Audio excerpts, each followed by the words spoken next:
Not that long ago, Sony said something that made people think they were going to start releasing their games to PC day and date with the PS5 release.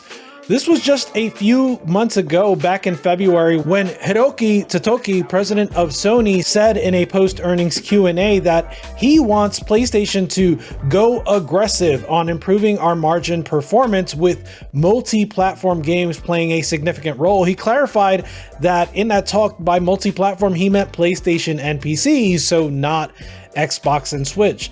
All of this certainly led people to believe, Sony has already been porting games to PC. So if they were going to get more aggressive, maybe that meant that more of their games were going to be released on PC day and date. Certainly we saw Helldivers 2 take that approach and be all the better for it. Helldivers 2 came out day and date on PC, and it was by far Sony's most successful game on PC, and honestly one of Sony's most successful games ever, apparently, according to Matt Piscatella. So it stood to reason that Sony would continue this strategy and just release more games on PC with a closer release date compared to the PlayStation release date, and eventually end up with day and date releases to PC. Well, now comes some clarification from Sony that basically says, no, we're not doing that, not at all. So Tom Warren from The Verge reported on this, but this comes courtesy of Herman Hulst, who is going to be a co-CEO of Sony's businesses, and he said this at a public business presentation where he said live service games will come to the PC day and date, but their tentpole single player narrative games, they're going to have a more strategic release plan in order to introduce franchises to new audiences like the PC audience, and this audience might become interested in playing sequels on a PlayStation console. He compared this strategy to extending properties to other media like TV series and film, as that has very clearly gained them new audiences. We've certainly seen that with The Last of Us, where plenty of people started playing that series after they saw the TV series. So that strategy has worked for them over there, but PC players are pretty quick to say that this is not going to work for the PC crowd. The PC crowd is an incredibly patient bunch, and they're just going to wait for the port to PC. Now, personally, I do think the PC crowd is mostly right about that. But I also believe that if Sony adopted a day and date strategy, it would essentially spell the end of PlayStation consoles as we currently know them. Microsoft and Xbox has already been heading down this path, and I think many of us agree that Xbox consoles are pretty much on the verge of extinction. The Xbox brand will live on through Game Pass and things like that, and most likely we will see at least one more generation of Xbox consoles, but they are struggling, and we kind of see that this may spell the end again of Xbox consoles as we know them.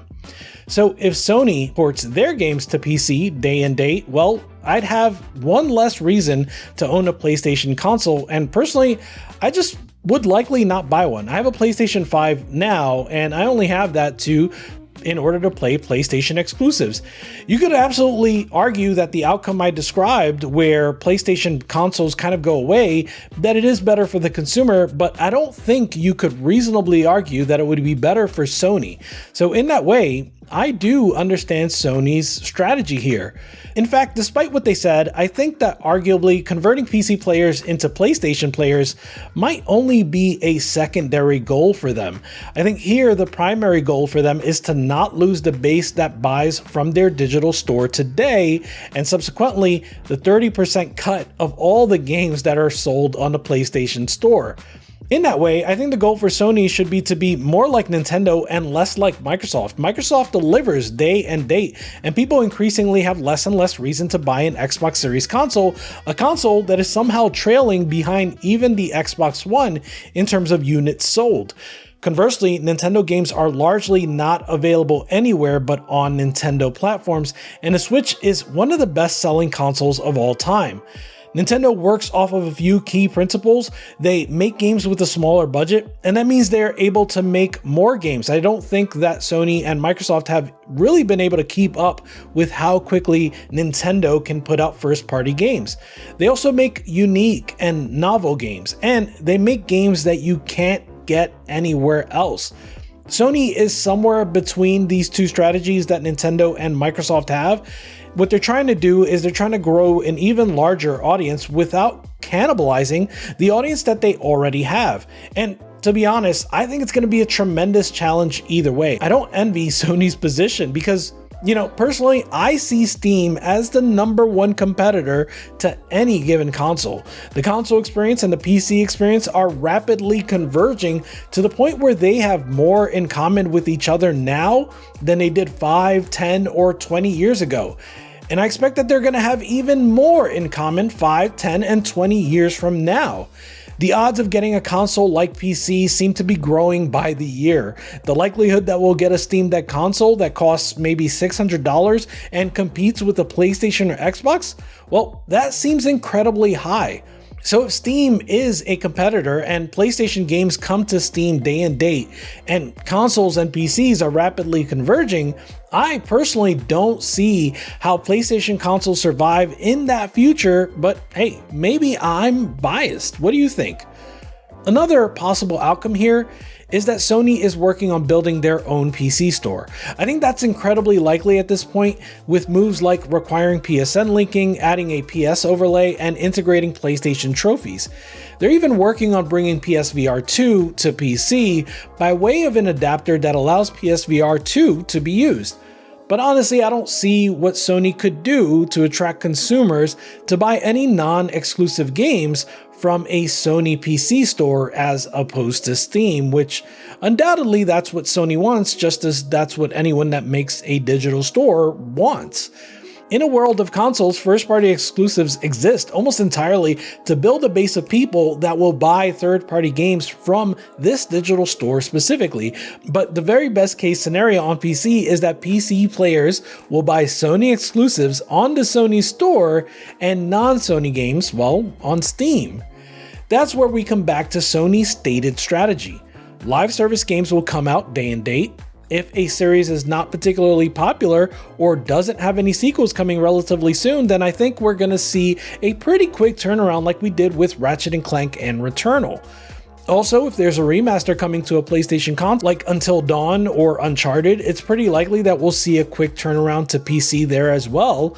But like they said for their tentpole franchises, the God of Wars, the Ghost of Tsushimas, the Spider-Mans, we're not going to see those coming to PC probably until there's a sequel to announce, or a sequel to release, or an accompanying TV series. One advantage of this for Sony is that by waiting until they have a sequel or TV series to tie into a PC release, is that the port schedule will be a bit unpredictable. If you could predict that a PC port is coming in 6 months or 1 year, then that would be almost as bad as day-and-date releases, because in that scenario, it's really clear how long you're going to have to wait to buy that PC game. But by being inconsistent and unpredictable, you keep players guessing to when a port is coming, or even if one is coming at all. I'm looking at you, Bloodborne. I don't really have a horse in this race, but Sony is one of the few companies still making high quality, high budget games, and I would hate to see them lose the incentive to do so. That incentive being that these high quality, high budget games are what drive people in to the PlayStation ecosystem. If people aren't in the PlayStation ecosystem, then Sony's going to have to look for funds from different areas like live service games, subscription services, microtransactions, DLC, and things of that nature. But I'm curious to hear what you think. Not just whether or not porting to Steam day and date would be better for you, but do you think it would be better for Sony, and why? Let me know in the comments. Goodbye.